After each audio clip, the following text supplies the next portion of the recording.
Hi guys, tales of demon and gods के episode 98 में आप सभी का स्वागत है। हमारे पिछले एपिसोड में देखा था कि स्याओ फेंग नाइली से कहता है कि अबे पांडा, तू कहाँ से आया है और तेरी हिम्मत कैसे हुई हेवनली मार्क फैमिली की टेरिटरी में ऐसे घुसने की। और फिर स्याओ फेंग अपने डीमन स्पिरिट बीस्ट में ट्रांसफॉर्म हो जाता है। अब आगे फिर स्याओ फेंग अपने डीमन स्पिरिट बीस्ट में ट्रांसफॉर्म होकर नाइली पे अटैक करता है, तो नाइली अपने हाथ से उसको रोक लेता है और पीछे स्याओरी भी ये देखता है। फिर स्याओ फेंग अपने दोनों हाथों से अटैक करता है, तो नाइली उसके अटैक से बच जाता है और नाइली स्याओ फेंग से फाइट कर रहा होता है, तो स्याओरी नाइली के पीछे से अटैक करने को आता है। और आप लोगों को बता दें कि स्याओ फेंग एक सिल्वर रैंक का डीमन स्पिरिचुअलिस्ट है और स्याओरी एक सिल्वर रैंक का फाइटर है।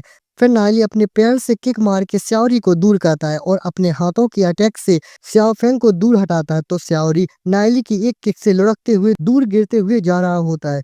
तो नाली उसको देख के सोचता है और कहता है कि अबे साले, तू इतने से अटैक में लुढ़कते हुए गिर गया। और स्याओ फेंग ये देख के कहता है कि स्याओरी स्याओरी अबे इतना मत लुढ़क। फिर नाली कहता है कि स्याओ फेंग रुको थोड़ा, ये मैं हूँ। और स्याओ फेंग नाली को गुस्से में देखता है, तो नाली भी उसको देखता है कंफ्यूज होकर। फिर स्याओ फेंग नाली की कुछ ना सुन के नाली पे अटैक करते हुए कहता है कि चल बाहर में जा तू। तो फिर नाली अपनी ग्रेविटी फील्ड का अटैक कर देता है, तो स्याओ फेंग नाइली के ग्रेविटी अटैक में आके नीचे बैठ जाता है। और इस स्याओरी अभी नीचे डले हुए कहता है कि ये साला बहुत स्ट्रांग है और गुस्से में दांत पीसते हुए खड़े होते हुए कहता है कि दत्त अब ये देख, और दौड़ के नाइली के पीछे अटैक करने को बढ़ता है। और जैसे ही नाइली के पास पहुंचता है तो नाइली की ग्रेविटी का प्रेशर इस पे भी पड़ता है और ये बीच में ही रुक जाता है और जमीन पर जाके गिर जाता है और चिल्ला के कहता है कि ये किस तरह की इविल टेक्निक है। और स्याओ फेंग भी गुस्से में कुछ नहीं कर पाता है, बस दांत पीस के कहता है कि आखिर तू करना क्या चाहता है।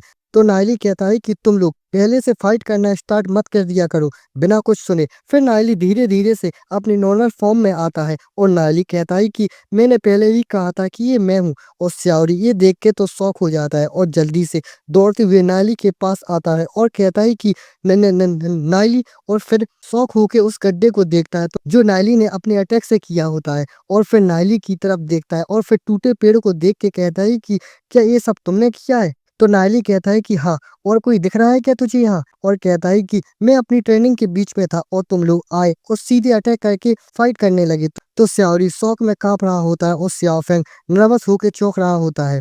फिर नाइली अपने कपड़े साफ करता है और उन लोगों से कहता है कि ठीक है, तो फिर मैं अब अपने घर जा रहा हूँ। और नाइली वहां से जा रहा होता है और स्याओ फेंग नाइली को देख रहा होता है। फिर स्याओ फेंग कहता है कि नाइली से कि रुको, तो नाइली कंफ्यूज होकर पीछे पलट के देखता है। फिर स्याओ फेंग नाइली से कहता है कि नाइली मुझे माफ करना, और स्याओरी ये सुन के चौंक जाता है।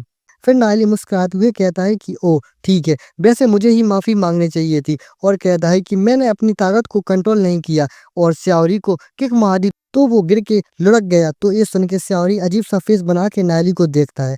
तो फिर स्याओ फेंग ऑकवर्ड सा फेस बना के कहता है कि मैं उस बारे में बात नहीं कर रहा हूँ, यह उस योगदान के बारे में जो तुमने अभी हाल ही में फैमिली में किया है, हमने उसके बारे में सुना है। और स्याओ फेंग शर्मिंदा होते हुए कहता है कि हम हमेशा तुम्हें परेशान करते थे, यह शर्म की बात है। और कहता है कि यह हमारी गलती है, हमें माफ कर दो नाइली।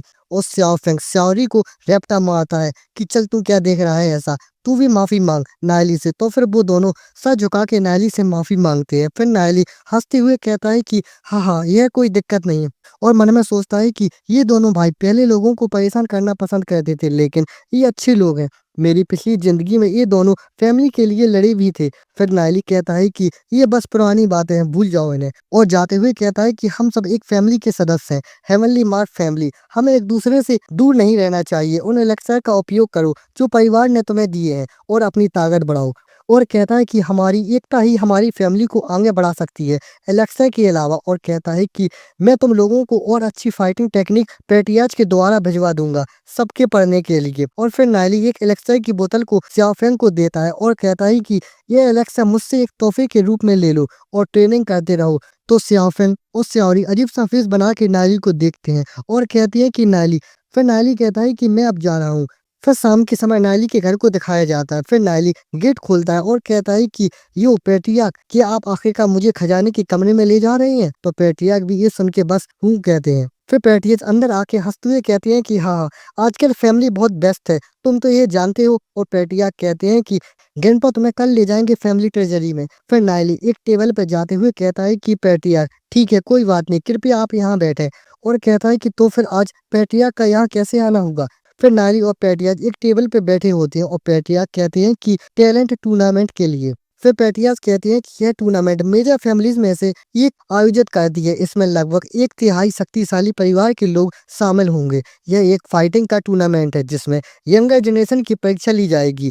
और पैट्रियार्क कहते हैं कि हमारे परिवार के पास बेसी कोई स्ट्रेंथ नहीं है, हमारे पास मुश्किल से ही कोई डीमन स्पिरिचुअलिस्ट है। और कहते हैं कि तुम्हारे कारण, क्योंकि हमारा सीक्रेट फैमिली के साथ रिलेशनशिप बहुत बेकार है और सीक्रेट फैमिली ही इस टूर्नामेंट की होस्टिंग डिपार्टमेंट है। फिर पैट्रियार्क एक लेटर को निकालते हुए कहती हैं कि लेकिन हमें सीक्रेट फैमिली से एक इनविटेशन मिला है। तो फिर नायली कहता है कि यह भी मेरे कारण ही है। फिर पैट्रियार्क कहते हैं कि इस इनविटेशन के पीछे कोई छिपा हुआ मकसद होगा उनका, और नायली से पूछते हैं कि तुम क्या सोचते हो इस बारे में। तो नायली बस देखता है और फिर नायली मुस्कुराते हुए कहता है कि हम इस टूर्नामेंट में भाग लेंगे, डरने की कोई जरूरत नहीं है, हम एल्केमिस्ट एसोसिएशन को भी साथ ले जाएंगे।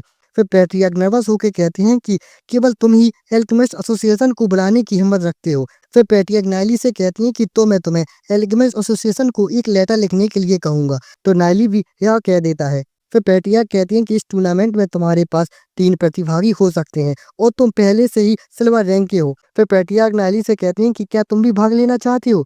तो नायली मुस्कुराते हुए कहता है कि बेशक, मैं लंबे समय से इसका ही इंतजार कर रहा था। फिर पैट्रियार्क कहते हैं कि फिर बाकी 2 जगह स्याओ फेंग और नाई यू को दे देते हैं।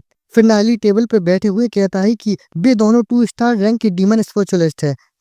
फिर नायली कहता है कि तो फिर आप ये 2 एक्स्ट्राऑर्डिनरी लेवल की डीमन स्पिरिट उन दोनों को दे दो। फिर पैट्रियार्क कहते हैं कि सिल्वर रैंक डीमन स्पिरिट, क्या यह वही है जो तुमने खरीदी थी। तो फिर नायली उन डीमन स्पिरिट को दिखा के कहता है कि भले ही ये सिर्फ सिल्वर रैंक की डीमन स्पिरिट है, लेकिन ये बहुत स्ट्रॉन्ग डीमन स्पिरिट्स है। फिर पैट्रियार्क उन डीमन स्पिरिट को लेके कहते हैं कि ठीक है, तो फिर मैं ऐसा ही करता हूँ, उनको ये दे दूंगा। फिर पैट्रियार्क सीरियस होकर कहते हैं कि टूर्नामेंट में अभी आधा महीना है, तुम तैयार रहना। फिर शाम का समय दिखाया जाता है और हमें नायली और पैट्रियार्क की आवाज सुनाई देती है बस। फिर पैट्रियार्क कहते हैं कि मुझे लगता है कि वो लोग इस टूर्नामेंट में कुछ गड़बड़ करने वाले हैं। तो नायली कहता है कि पैट्रियार्क आप चिंता मत करो। फिर हमारा सीन शिफ्ट हो जाता है और हमें सीक्रेट फैमिली के अंदर सीक्रेट फैमिली के एल्डर सैन मिंग को दिखाया जाता है। तो वो किताब को लिए होते हैं और सीरियस होकर किसी से कहते हैं कि ओ तुम क्यों आए हो।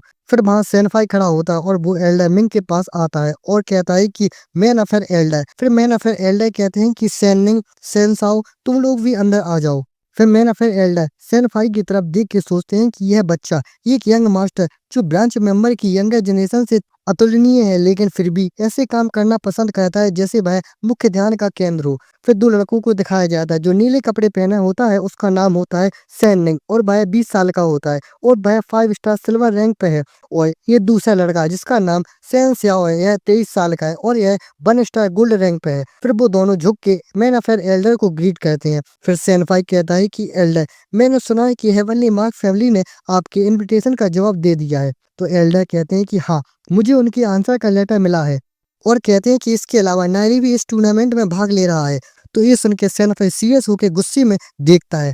और बस अब इसके आगे क्या होता है ये सब जानने के लिए मिलते हैं अगले एपिसोड में। और हाँ, वीडियो को लाइक शेयर और सब्सक्राइब करना मत भूलना।